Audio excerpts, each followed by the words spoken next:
Assalamualaikum warahmatullahi wabarakatuh. Om Swastiastu, Namo Buddhaya, dan Salam Kebajikan. Sebelumnya, izin memperkenalkan diri. Nama saya Niwayan Linda Maharani, NPM 21130531181 dari kelas 3A, Program Studi PGSD Universitas Lampung.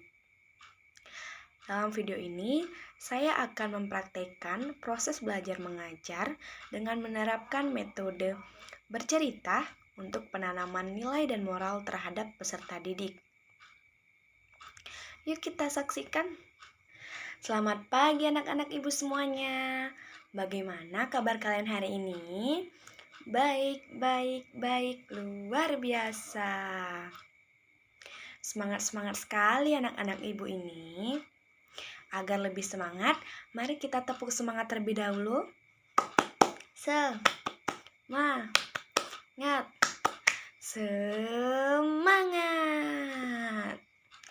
Sudah siap belajar pagi ini? Ya, bagus. Ibu suka semangat kalian. Nah, sebelum kita belajar, kita berdoa terlebih dahulu ya. Coba, tadi siapa di sini yang berangkat pagi? Angkat tangannya.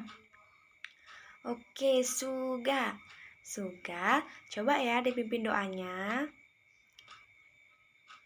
Baiklah, berdoa telah selesai. Pentingnya berdoa adalah agar segala sesuatu yang kita lakukan dapat berjalan dengan baik. Dan juga sikap disiplin harus selalu kita tanamkan, seperti yang dilakukan oleh Suga. Suga datang ke sekolah paling awal, jadi kita harus meniru sikap baik Suga tersebut. Oke, tadi pagi kelasnya sudah dipiketin belum? Sudah? Coba semuanya berdiri. Lihat kanannya, lihat kiri, bawah, depan, dalam lacinya juga. Apakah ada sampah? Kalau ada, diambil lalu dibuang kemana? Ya, betul, buang ke tempat sampah. Coba yang dekat dengan jendela, tolong buka jendelanya ya. Ada yang tahu kenapa jendelanya harus dibuka? Ya, betul, agar udara bisa masuk dan ruangan kelas menjadi lebih segar.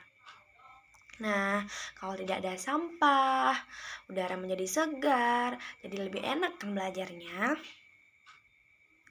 Nah, sekarang coba masing-masing dilihat pakaiannya. Apakah masih ada yang belum rapi? Dasinya, bajunya dimasukin ya.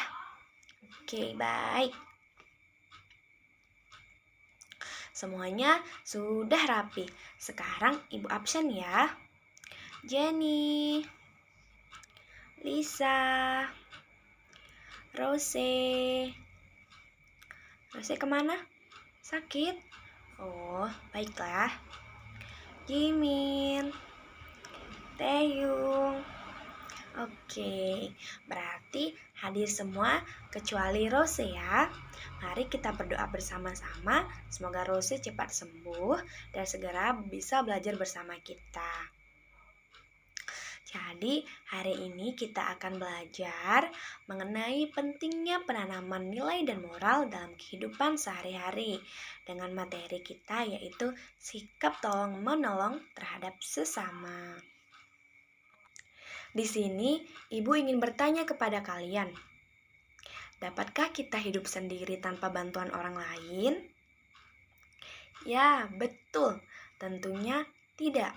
Kenapa? Karena manusia merupakan makhluk sosial yang tidak bisa hidup sendiri tanpa bantuan orang lain. Nah, apa sih yang kalian lakukan apabila ada teman kalian yang lupa membawa alat tulis ke sekolah?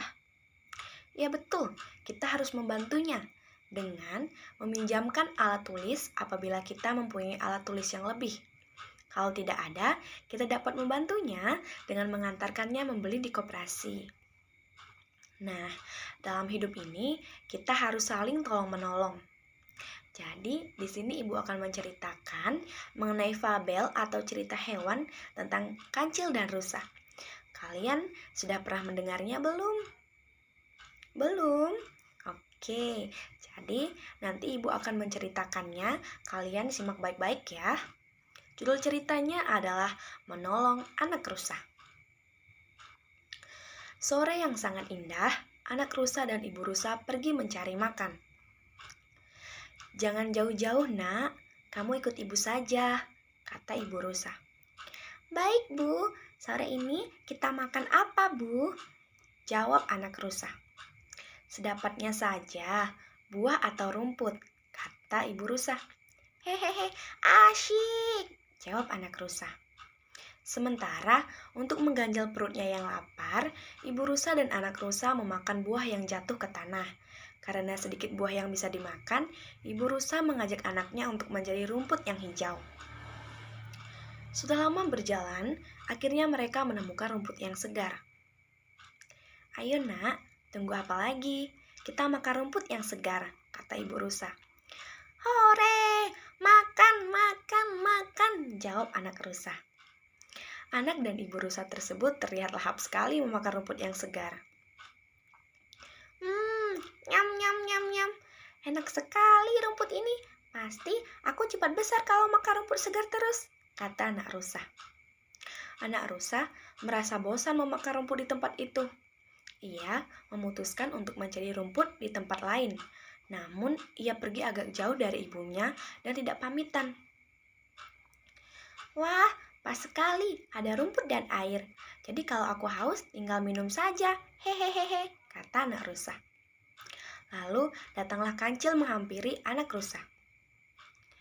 "Itu kan anak rusa, kenapa dia sendirian?" "Hei anak rusa, sedang apa kamu? Di mana ibumu?" kata kancil.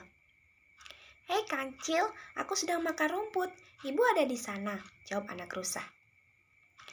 "Kenapa kamu tidak bersama ibumu saja? Kan lebih aman," kata kancil. Aku ingin makan rumput di sini," kata anak rusa. "Oh, baiklah, hati-hati ya, aku jalan dulu," kata kancil. "Iya kancil," jawab anak rusa. Kancil melanjutkan perjalanannya dan di tengah perjalanan ia bertemu ibu rusa. "Hei ibu rusa, kenapa kau bingung? Kau pasti sedang mencari anakmu ya?" kata kancil. "Iya, apa kau melihatnya kancil?" kata ibu rusa. "Iya, dia sedang berada di dekat sungai," "sedang makan rumput," kata kancil. "Apa? Jauh sekali. Aku harus ke sana," kata ibu rusa. "Aku akan mengantarmu," kata kancil. Setelah selesai minum, tiba-tiba anak rusa terpeleset dan jatuh masuk ke dalam sungai. "Ibu, tolong aku, ibu, tolong aku," kata anak rusa. Di tengah perjalanan, ibu rusa mendengar suara anaknya. "Oh kancil, itu suara anakku. Sepertinya dia sedang dalam bahaya. Ayo kita cari dia," kata ibu rusa. Kancil dan ibu rusa pun pergi menghampiri sumber suara. Kancil yang melihat anak rusa hanyut, segera mengambil akar pohon yang panjang dan melemparkannya kepada anak rusa. "Hei, tangkap dan gigit ujungnya," kata kancil. "Baiklah," jawab anak rusa. Kancil dan ibu rusa bekerja sama untuk menarik anak rusa. Berkat kerja sama itu, anak rusa pun terselamatkan. "Ibu, aku takut, Bu," kata anak rusa. "Syukurlah kau selamat, Nak. Terima kasih, Kancil. Kau sudah menolong anakku," kata ibu rusa. "Iya, sama-sama. Jaga dirimu baik-baik, anak rusa," kata Kancil. "Iya, terima kasih Kancil. Kau baik sekali," kata anak. Nah, dari cerita menolong anak rusa tersebut, kita akan mendapatkan suatu pembelajaran. Ada yang tahu anak-anak? Ya, betul. Kita harus senantiasa menolong sesama, peduli terhadap sesama. Menjadi orang baik itu yang paling utama. Seperti yang telah dilakukan oleh Kancil terhadap anak dan ibu rusa. Sekarang, di dunia ini sudah jarang sekali kita menemukan orang baik. Contohnya saja, banyak orang yang acuh ketika ada seseorang yang memerlukan pertolongan. Hal ini dikarenakan mulai berkembangnya sikap individualisme. Nah, karena kita sudah jarang menemukan orang baik, maka kitalah yang harus menjadi orang baik tersebut. Ibu berharap kalian tumbuh menjadi anak yang baik, anak yang pintar, anak yang berjiwa sosial tinggi. Selalu ingat pesan ibu ya anak-anak, kalau tidak ada lagi orang baik di dunia ini, maka kitalah yang harus menjadi orang baik tersebut. Salah satunya dengan memiliki sikap peduli, menolong terhadap siapapun tanpa memandang ras, suku, dan juga agama. Oh iya, ingat juga anak-anak, kalau kita menanamkan suatu kebaikan, suatu saat kita pasti akan memanen kebaikan tersebut. Contohnya Rose, pagi ini ia membantu Lisa yang tidak membawa pulpen.